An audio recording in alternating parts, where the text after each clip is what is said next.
And since we are getting ready for the legislative session, I wanted to come and talk to you about the first steps of effective activism.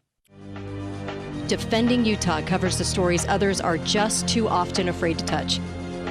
They don't nibble around the edges when it comes to pointing out threats to our liberty.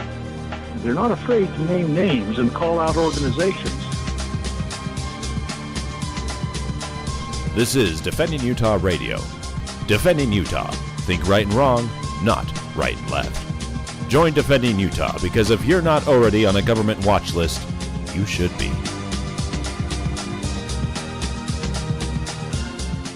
Hey, good afternoon, everybody. This is Ben McClintock from defendingutah.org. So glad to be with you today, this afternoon. We're just getting ready for the legislative session just coming up in a couple of weeks.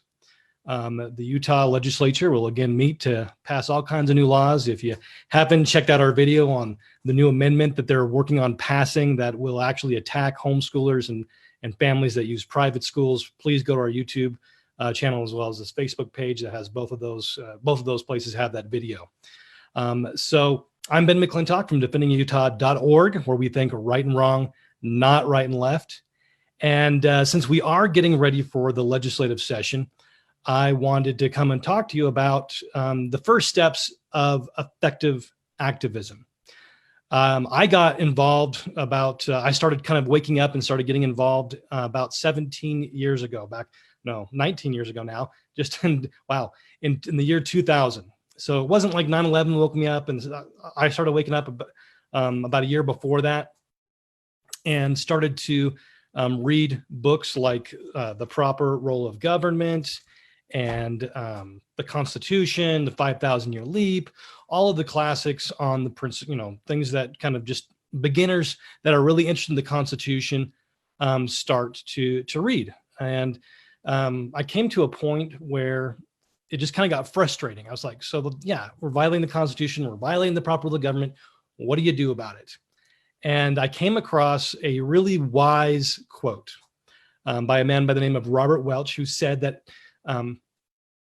education without action leads to frustration. I was like, yeah, that's exactly what I'm feeling right now. But he said also, he coupled that with activism without education leads to fanaticism. You're those Antifa, right? Or the WTO riots, people that just go out there and they're easily misled in one way or another because they don't have a basic foundation of principles. They're just going off of emotion. What is the quick fix? How do I go here? How do I go there? And so education really is the first step to effective activism. You have to understand principles that won't change with the circumstances before you can become an effective activist. Because if you just go off of emotion and individual circumstances, then you're going to be led in every which direction, and you're going to be spinning your wheels, and you're not going to be as effective as you could be otherwise. In fact, a lot of the times you'll be ineffective and you'll just be wasting time. You're wondering why nothing's getting done, and you start to feel like, oh, there's just nothing that can be done. And so it's essential that we focus on principles, and so that we're not driven off by wolves in sheep's clothing. We're not sectioned off in different things. And so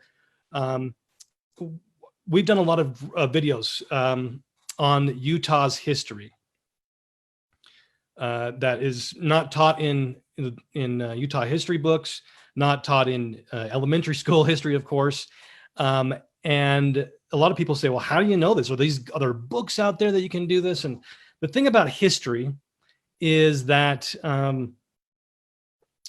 it's just like everything's history. Everything that happened before now is history.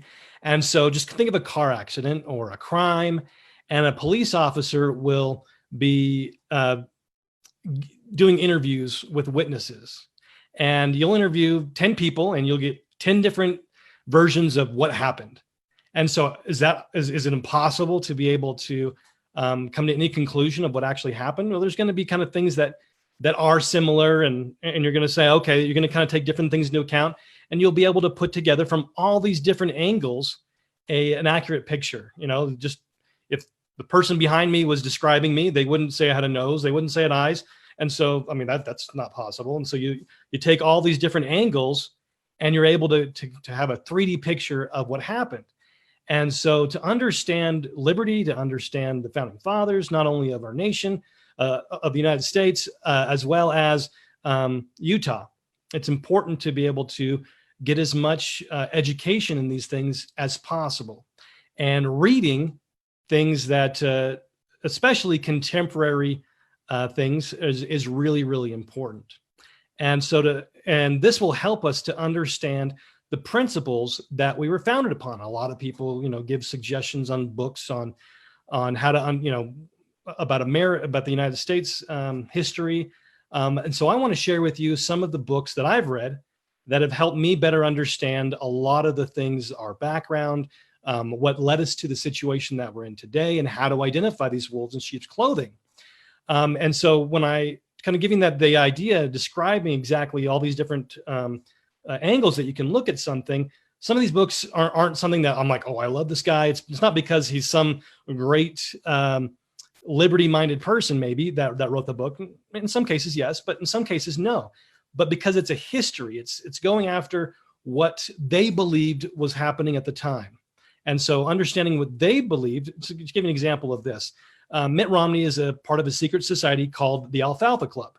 And in one of their publications, they claim that they come from, they're a secret society that goes back to the time of ancient Egypt. So is that true?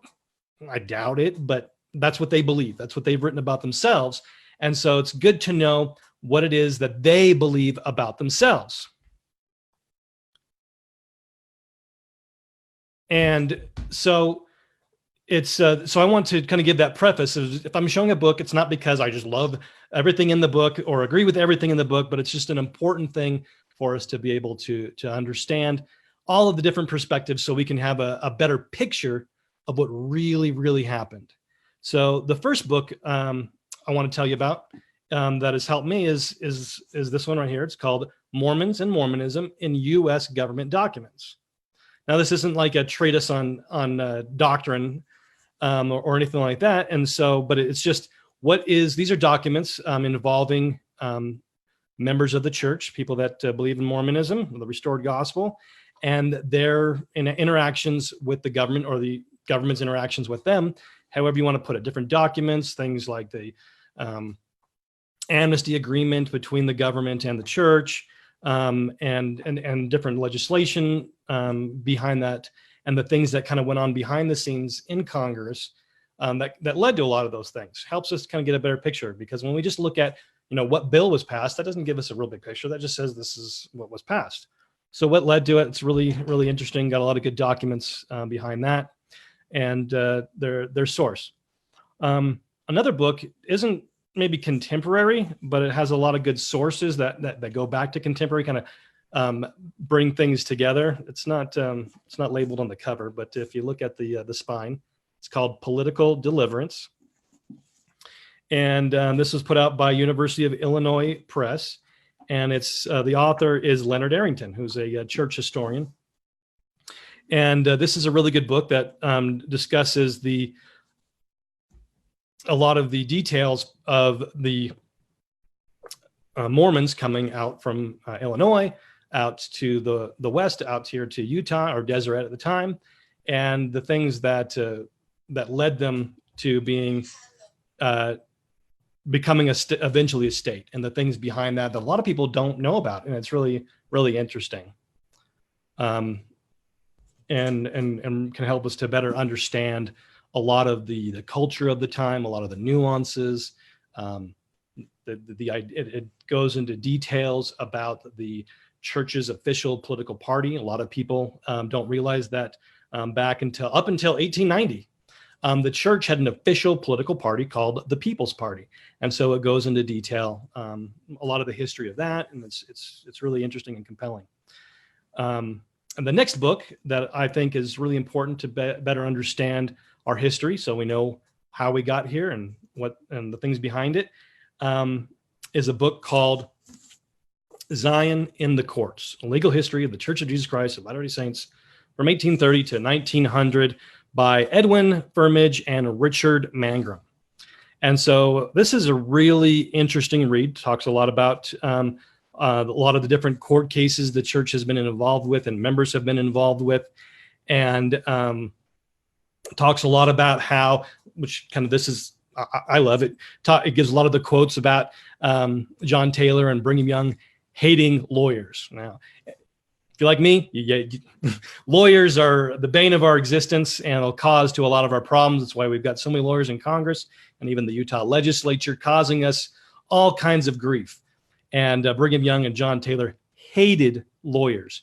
And in that book, it discusses how they would actually excommunicate members of the church if they would go to Gentile courts. They said, we're not going to the enemy. So, and if you have an issue with another brother or sister, you need to bring them to the proper church courts to have your settlements adjudicated. And so it gives a lot of that history, a lot of the application of the things that were going on during the time, during the culture of the time, and is really interesting to help us kind of see the progression. How did we come from what I just described to what we have today? And so another book that we've actually done an article about, the man that this book is about. If you go to Defending Utah and you go into the search tab and you type in the name William Godbey, that's G-O-D-B-E, William Godbey. And this book right here, Wayward Saints, published by BYU Press and written by Ronald Walker, discusses a name as a good book about the man named William Godbey, who set up a movement amongst he was a member of the church. It was a convert from England and came to America, came to Utah, and didn't feel like this was the church that he had joined in England. And he started a subversive movement within the church to get the members to go against the teachings of its leaders, amongst especially the business community, the more affluent and more influential class of the community. And as a part of that, because the federal government saw his opposition to the church, they saw him as a friend, which he was. And at one time, I think it was Colfax was the vice president at one time of the United States, and he came to Utah to discuss with people like William Godbey if we were going to do another invasion of Utah, just like with the Utah War. And William Godbey says, don't do that. Whenever the Saints have a direct assault on them, they stand together, they stand strong. But if we can get them from within, if you can help my efforts to undermine things from within, will be much more effective. And so that's a really interesting book that gets into details about William Godbey and his efforts to change Utah's culture and bring it a lot of it to what we see today is actually a direct result to what we see today. So finally, it's 2 volumes. The John Taylor papers. Some of you might have heard of the Joe Smith papers. These are the John Taylor papers. And these are letters and correspondence and interviews that directly from and with John Taylor.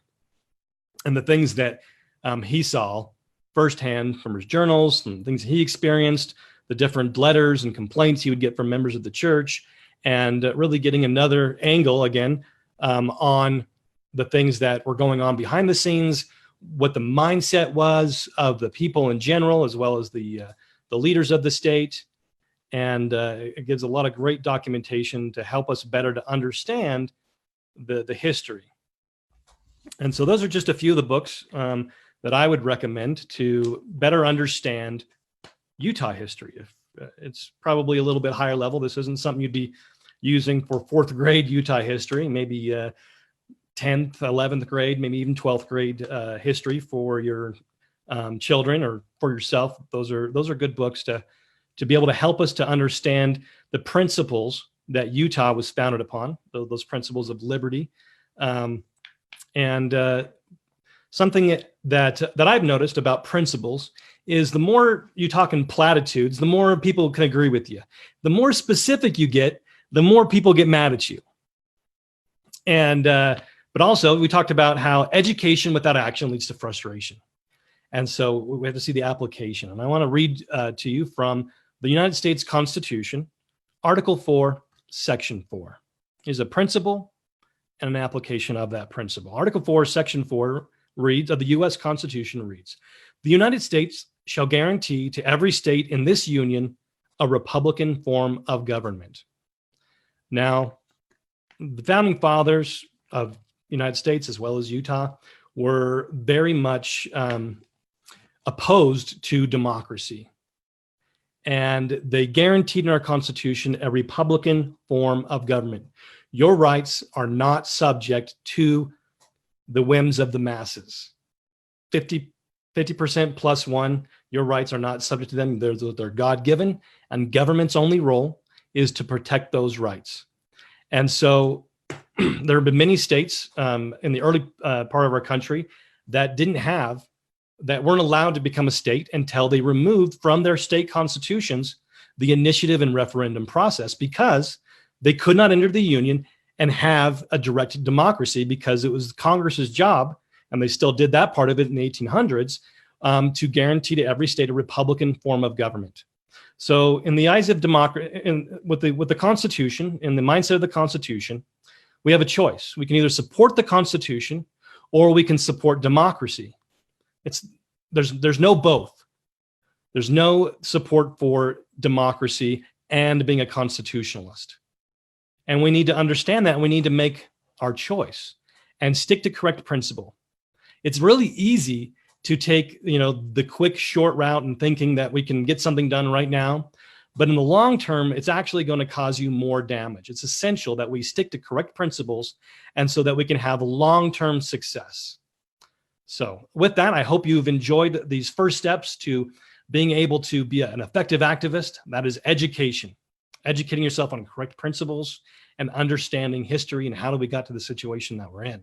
I'm Ben McClintock from defendingitutah.org. Encourage you to please, if you like what we do, to please support us, become an activist with us yourself by going to defendingutah.org, clicking on the membership tab, and deciding what level of membership is best for you. Encourage you also to download the Defending Utah app if you have an Android device, or if you've got an iPhone, to go to the podcast app on your iPhone and search for Defending Utah. Also, make sure you're subscribing to us on YouTube. Defending Utah is the most subscribed to Utah-based liberty organization. So we appreciate everything that you do. Appreciate you joining us this afternoon, and talk to you soon.